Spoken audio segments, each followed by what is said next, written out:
Class 8 ہم خلق عظیم chapter پڑھ رہے تھے. کلاس 8 خلق عظیم.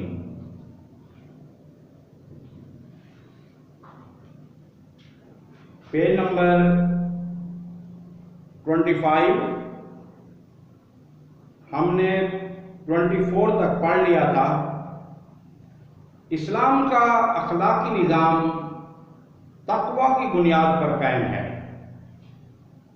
تقوی خوف خدا کا نام ہے. نبی کریم صلی اللہ علیہ وسلم نے اپنے عمل سے یہ تعلیم فرمائی کہ ہماری ظاہری لباس سے بڑھ کر اصل لباس تقوی ہے.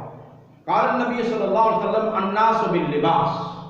اللہ کے رسول فرماتے ہیں کہ انسان لباس کے ساتھ ہے اور سب سے بہترین لباس جو ہے وہ تقوی کا لباس ہے. اسی طرح امیر المومنین حضرت عمر رضی اللہ تعالیٰ عنہ جب شام کے دورے پہ تشریف لے گئے تو وہاں کہ گورنر نے آپ کے لیے ایک بڑا قیمتی سوٹ سلوایا اور آپ سے عرض کی کہ یہاں لاکھوں افراد آپ کے استقبال کے لیے آئے ہیں, اگر آپ پیمن لگا لباس اتار لیں تو آپ سخت ناراض ہوئے.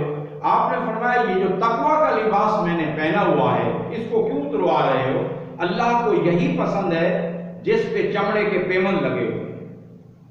تو تقوی کا لباس ایک اہم لباس ہے. اگر ہم یہی اختیار کر لیں تو ہم دنیا کے بہترین انسانوں میں شمار ہونے لگے گا.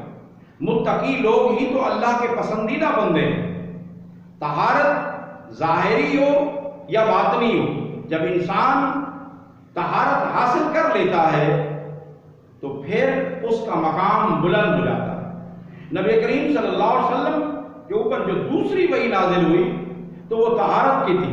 ناپاکی سے دور رہے, کپڑوں کو پاک کرنے کا حکم دیا گیا. ہمیشہ آپ صلی اللہ علیہ وسلم نے پاکیزگی کی تعلیم فرمائی. نبی کریم صلی اللہ علیہ وسلم عام لوگوں جیسا لباس پہنتے, یمن کی سرخ چادر, دھاریوں والی چادر اوڑھنا پسند فرماتے.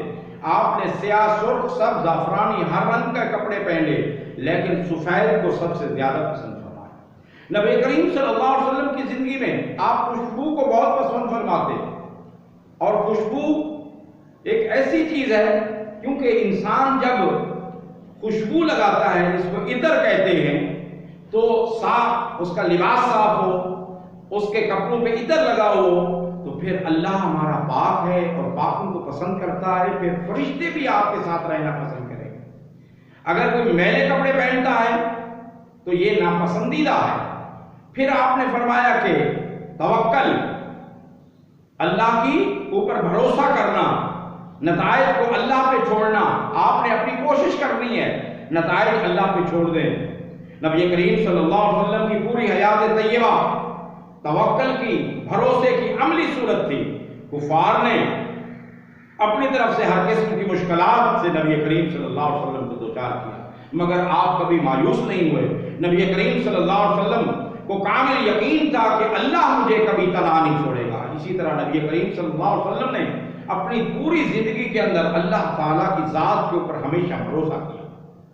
کبھی ایسا دن بھی آتا کہ مسجد نبی کے صحن مال و زر سے بھر جاتا, مگر آپ صلی اللہ علیہ وسلم وہ سارا مال اسی روز مستحقین کے اندر تقسیم فرما دیتے اور کچھ بھی نہیں اٹھاتے.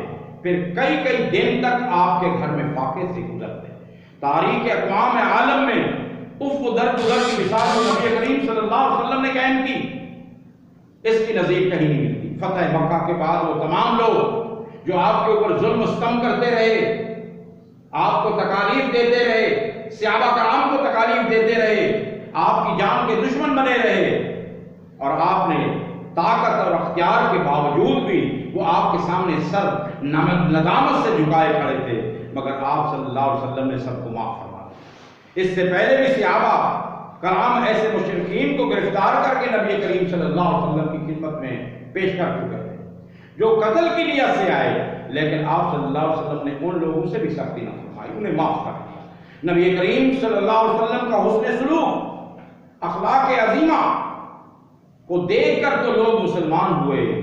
نبی کریم صلی اللہ علیہ وسلم کی امانت داری, صداقت کا یہ عالم تھا کہ اعلان نبوت سے بہت عرصہ پہلے اہل مکہ آپ کو صادق اور امین کہتے تھے، اسی کے نام سے پکارتے تھے۔ تجارت میں بھی آپ کا معاملہ خوش معاملہ تھا۔ مکہ مکرمہ کے تاجروں کی یہ خواہش ہوتی تھی کہ آپ ہماری تجارت کے اندر شراکت دار بن جائیں۔ زمانہ جاہلیت کے اندر مکہ کے لوگ، ان کی عادت تھی کہ وہ دوسرے شہروں سے آنے والے لوگوں یا تاجروں کا مال ہڑپ کر جاتے تھے، مگر مال کی رقم ادا نہ کرتے تھے۔ جب ایسے ہی ایک تاجر نے آپ صلی اللہ علیہ وسلم کے ساتھ ناانصافی کی دہائی دی تو آپ کی ترغیب پر قریش کے کچھ سرداروں اور موذنین نے آپ سے معاہدہ کیا۔ اس وقت نبی کریم صلی اللہ علیہ وسلم نوجوان تھے اور رسول اللہ اس معاہدے کو حلف الفضول کے نام پر عہد کرنے والوں میں شامل ہیں، جس کا مقصد حقدار کو حق دلوانا تھا۔ اس معاہدے کے تحت آپ صلی اللہ علیہ وسلم حقدار کو حق دلواتے، ظالموں کے سامنے سینہ سپر ہو جاتے۔ نبی کریم صلی اللہ علیہ وسلم فرمایا کرتے تھے، آج اسلام کے دور میں مجھے کوئی اس جیسے کسی معاہدے میں شامل ہونے کی دعوت دی گئی تو میں اس دعوت کو قبول کروں۔ نبی کریم صلی اللہ علیہ وسلم شجاعت کی مثال تھے۔ آپ تیر اندازی، تلوار بازی، کشتی وغیرہ کی مشق حضرت امیر حمزہ رضی اللہ تعالیٰ عنہ کے ساتھ مل کر کرتے تھے۔ نبی کریم صلی اللہ علیہ وسلم خود بہترین تیر انداز تھے۔ آپ ایک بہترین عظیم قائد تھے، سپہ سالار تھے، نبی رحمت تھے، رحمت للعالمین تھے، خاتم النبیین تھے، امت کے خیر خواہ تھے۔ آپ نے مکہ کے جس وقت ہجرت فرمائی تو اس وقت قریش کے سرداروں نے آپ کے گھر کی چاروں طرف گھیرا ڈال رکھا تھا۔ چند سال بعد آپ مکہ میں جب داخل ہوئے تو 10,000 کا لشکر نبی کریم صلی اللہ علیہ وسلم کے ساتھ تھا۔ اس طرح غزوہ احد، غزوہ حنین، دشمن کے شدید حملے کے باوجود نبی کریم صلی اللہ علیہ وسلم استقامت کے ساتھ اپنی جگہ پر ڈٹے رہے، حتیٰ کہ آپ غزوات میں زخمی بھی ہوئے۔ غزوہ احد کے اندر آپ کے دانت بھی شہید ہوئے۔ نبی کریم صلی اللہ علیہ وسلم کی ذات اقدس ہمارے لیے مشعل راہ نمونہ ہے۔ ہم نے اگر اپنی زندگی کو اچھے طریقے سے گزارنا ہے تو پھر نبی کریم صلی اللہ علیہ وسلم کی جو ہستی ہے اس کے اندر تمام خوبیاں اور وصف موجود ہیں۔ زندگی کا کوئی ایسا گوشہ، کوئی ایسا پہلو نہیں ہے جو نبی کریم صلی اللہ علیہ وسلم کی اسوہ حسنہ سے ثابت نہ ہوگا۔ اگر آپ کامیاب زندگی گزارنا چاہتے ہیں تو پھر آپ صلی اللہ علیہ وسلم کی حیات طیبہ، آپ کی سیرت مقابلہ، سیرت طیبہ کا مطالعہ کریں۔ یہ بات یقین سے کہی جا سکتی ہے کہ آپ کے حیات طیبہ کا جتنا مطالعہ کریں گے اتنی محبت بڑھ جائے گی۔ نبی کریم صلی اللہ علیہ وسلم کے اسوہ حسنہ کی پیروی ہی ہماری دنیا اور آخرت کی فلاح کا ذریعہ ہے۔ تو نبی کریم صلی اللہ علیہ وسلم کی وہ ذات اقدس ہیں کہ آپ کے اندر تمام خوبیاں موجود تھیں۔ زندگی کے ہر پہلو، ہر گوشے کا حل نبی کریم صلی اللہ علیہ وسلم کی زندگی سے ملتا ہے، آپ صلی اللہ علیہ وسلم کی سیرت طیبہ سے ملتا ہے۔ آپ صلی اللہ علیہ وسلم کی مکی زندگی دیکھیں یا مدنی زندگی دیکھیں، آپ صلی اللہ علیہ وسلم نے قیامت تک کے آنے والے مسلمانوں کے لیے مشعل راہ ہے اور اسوہ حسنہ ہے۔ تو پیارے بچوں، آپ صلی اللہ علیہ وسلم کے اخلاق عظیمہ جس کو قرآن نے کہا اِنَّكَ لَعَلَىٰ خُلُقٍ عَظِيمٍ، جس کو قرآن کہہ رہا ہے کہ آپ کے اخلاق تو عالی ہیں، عظیم ہیں، آپ جیسے اخلاق تو کسی کے نہیں ہیں۔